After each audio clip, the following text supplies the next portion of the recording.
పుడితే గోదావరి జిల్లాలోనే పుట్టాలి, తింటే ఏదైతే గోదావరి జిల్లాలో తయారు చేసినటువంటి చేపల పులుసు, పులస చేపల పులుసు మాత్రమే తినాలి. అంత అద్భుతంగా ఉంది. మనం టేస్ట్ చేసాం.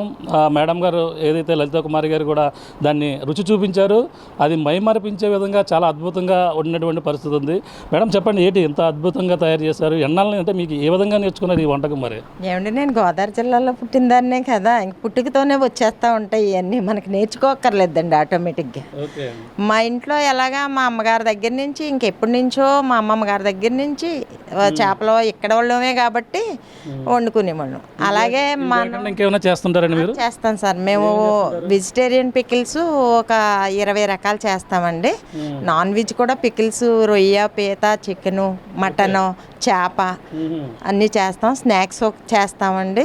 హోమ్ ఫుడ్ అంతా అరిసెలు, సున్నుండలు, పాకుండలు, ఇంక గజ్జికాయలు, గోర్మిటీలు ఒకటి కాదు, మొత్తం హోమ్ ఫుడ్ అంతా మేము హోమ్లోనే తయారు చేస్తాం. అంతా హ్యాండ్మేడ్.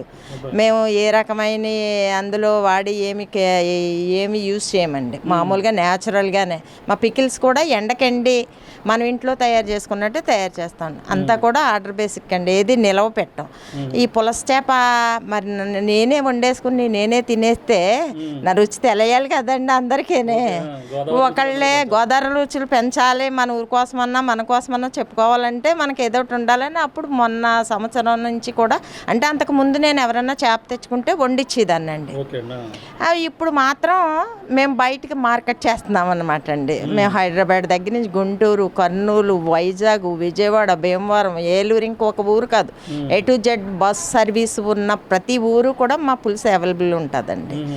నా పార్సిల్ చేసేసి వాళ్ళ ఆర్డర్ ముందిస్తే అండి, పార్సిల్ చేసి దానికి పేమెంట్ ఫోన్పే చేయించుకుని మేము వాళ్ళకి పులుసు అందేదాకా మాదే రెస్పాన్సిబిలిటీ అండి. మళ్ళీ కొంతమంది డబ్బులు తీసుకుని పులుసు పంపుతారా లేదని డౌట్లు కూడా వ్యక్తం చేస్తారు. అలాంటిది ఏమి ఉండదండి. ఎందుకంటే కేవలం డబ్బు కోసమే నేను వ్యాపారం చేయనండి. నాకు వచ్చింది ప్రతి వాళ్ళకి కొంచెం కొంత కొత్త రుచి చూపించాలి. యాజ్ అ సేమ్ టైం నా దగ్గర ఒక 15 మంది వర్క్ చేస్తూ ఉంటారు. అలా వర్క్ చేసుకుంటూ ఉంటామంటే నాకు ఇష్టం అండి.